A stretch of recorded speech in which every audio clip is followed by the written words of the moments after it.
Cisco's biggest show of the year, Cisco Live, just ended, and we had our own CRN in-depth leader, Gina Narcisi, on site at the show to get us all the important details that you need to know.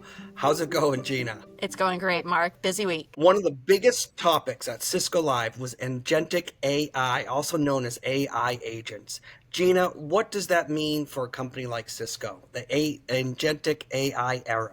Cisco, this was obviously a big topic of conversation at the show this week. Agentic AI, it sort of marks this shift for businesses, and it sort of requires this reimagining of operations, things like networking, infrastructure on the back end. And AI is having this really big impact on IT operations. So obviously Cisco being this networking and security and observability leader, like they find it to be their place to kind of step in and help partners and in turn enterprises and businesses reimagine their operations, their infrastructure to handle AI. And so agentic ops is actually Cisco's approach to kind of running modern IT operations. It takes in real-time telemetry. It takes in 40 years of Cisco's own networking expertise and all this data they have. Basically, if a breach has happened in the last 40 years, Cisco knows about it, knows how it started.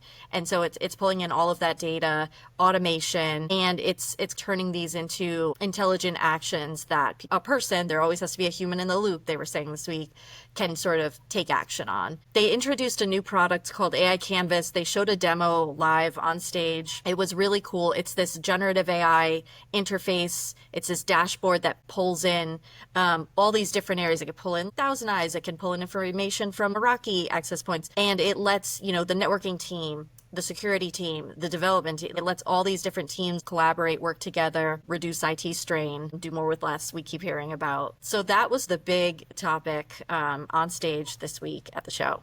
Awesome. Gina, agentic AI, that was a big product launch. What other products were announced at Cisco Live? What ones should partners be really pumped about? This show had a ton of actually hardware announcements on the networking side. That's been a little bit of a departure from what we've seen in the last couple of years. There was a lot of product announcements on the networking side. There was some on the secure data center side.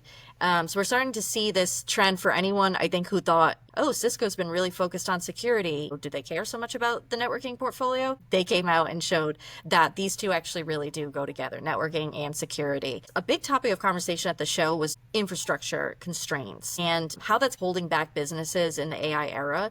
And so, instead of the answer being just, okay, run out and buy all this new gear, they introduced a couple of things that can help enterprises gradually upgrade, give them more speed, give them more like storage, like things in the data center that can help, just little adjustments they can make. One of the things I talked to a lot of the Cisco execs at this show about was the fact that AI workloads kind of require that like ultra low latency, high throughput networks, and businesses just need that simpler, more powerful infrastructure to support that growth. Yeah, AI infrastructure is one of the biggest demands in the world today, no doubt about it. And with Cisco's legacy as being the world's networking leader, I mean, there's a lot of opportunity right there. That's great that they're announcing a lot of hardware for partners to resell and make more money off of. What were partners saying at the show? I know you're speaking to some of them. So partners were really excited about AI Canvas specifically. I talked to a lot of them about the data center opportunity, actually. I talked to a lot of partners about this idea of like cloud repatriation. They don't think it's a dramatic term. They see a lot of this happening, especially as it relates to AI workloads, having some information kept on premise and having, the data and processing happening where you need it to happen and not having to go all the way to a cloud provider, which that could introduce latency. It could also just, the cost could be very high. So the data center opportunity was really interesting to some partners. And then, of course, on the partner program side, we've been hearing about this partner program rollout, Cisco 360, since Partner Summit in November. There's more details to come later this month.